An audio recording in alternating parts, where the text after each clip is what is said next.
Dear friends, welcome to another episode of today's military world.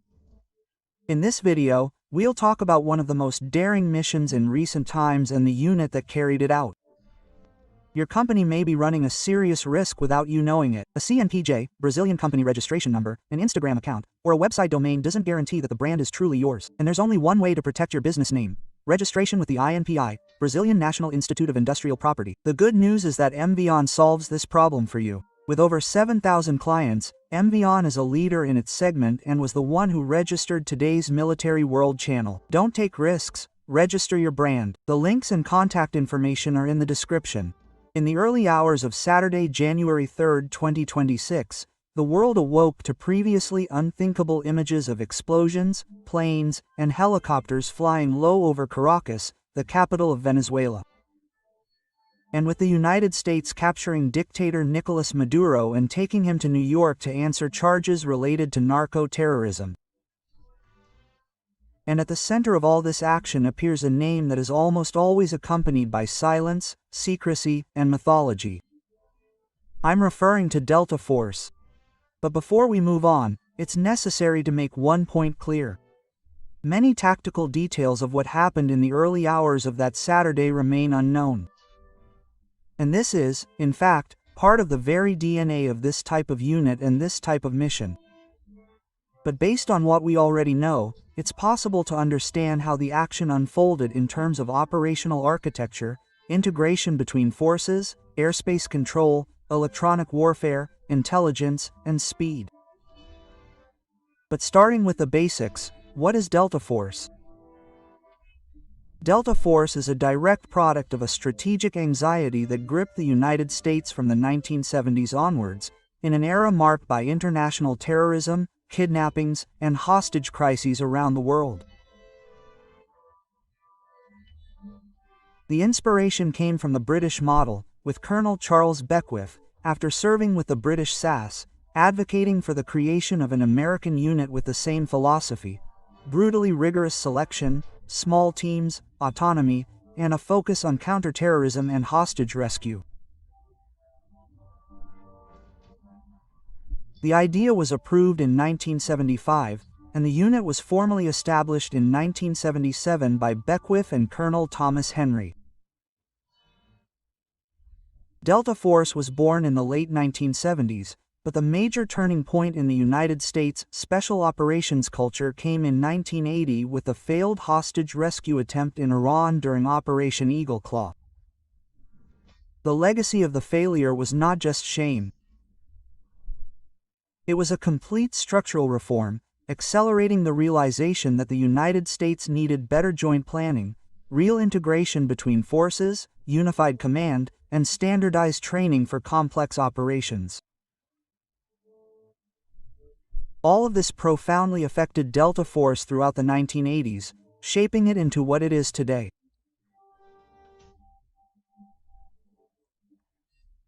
Its internal structure, such as the number of members and detailed organizational chart, is largely classified, but we know it is composed of complementary units with elements dedicated to the assault itself, reconnaissance and support elements, and a heavy block of specialized support, including communications, intelligence, tactical medicine, and capabilities to deal with specific doors, barriers, and threats, always integrated with special operations aviation.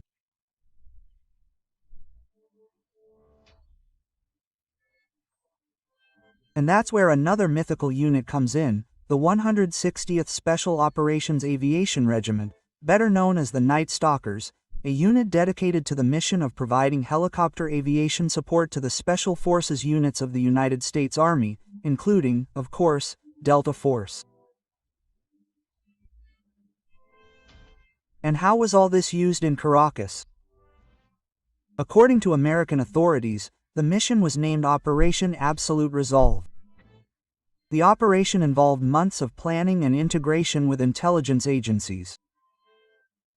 And here comes a decisive component: control of the informational environment.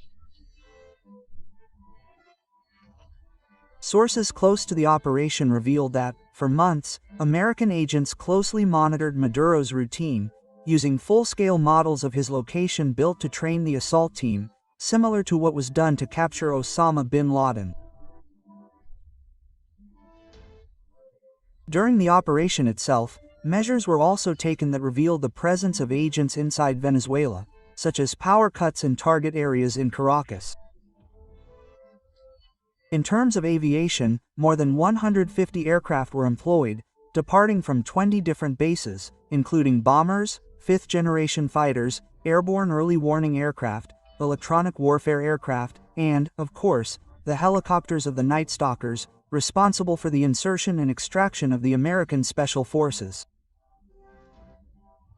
But before the helicopters advanced, it was electronic warfare that acted, with the EA-18G Growlers blinding radars and interfering with Venezuelan communications. This is, in fact, an essential element of Delta Force, which involves ensuring that the adversary cannot see, pursue, or stop them.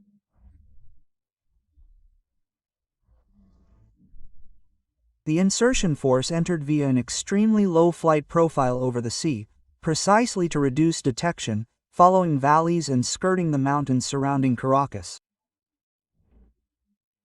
Images revealed MH-47 Chinook and MH-60 Blackhawk helicopters, as well as attack helicopters, likely the Marines' AH-1Z Viper.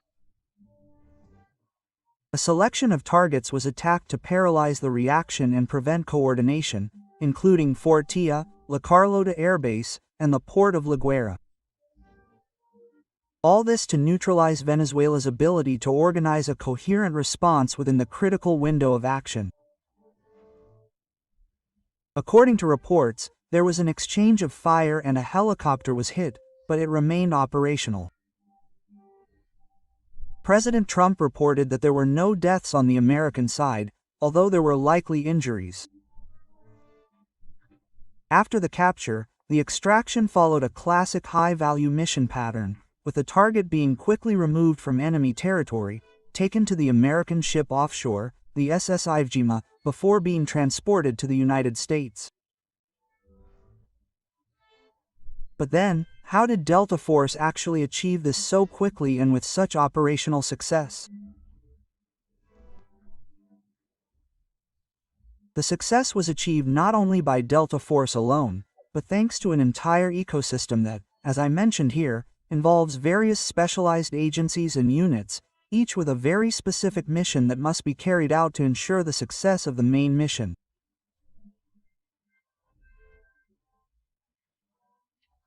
This involved combining disabling air defenses through electronic warfare, degrading energy and communication, and attacking specific military nodes, all creating a momentary vacuum where the assault force could move with more freedom and security. Such an operation is designed to be short, but President Trump said there was a second wave ready should the situation get out of control. Regarding extraction, by taking the target to a ship and only then transferring it to the American continent, you reduce the chance of interception precisely at the most critical point. Even with all this, the press itself emphasizes that much remains unknown about the exact moment of capture, whether there was internal collaboration, and how the final location was obtained. And that is precisely what sustains the aura of Delta Force. Because you see the end result, but the finer details, routes, identities, methods, all of that remains secret.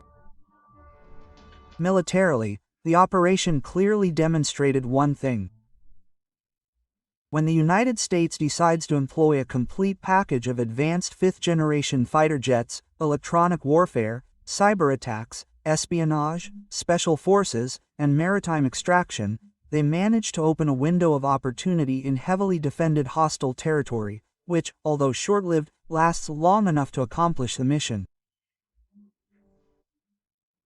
But it's always important to remember that Delta Force is not a hammer acting independently.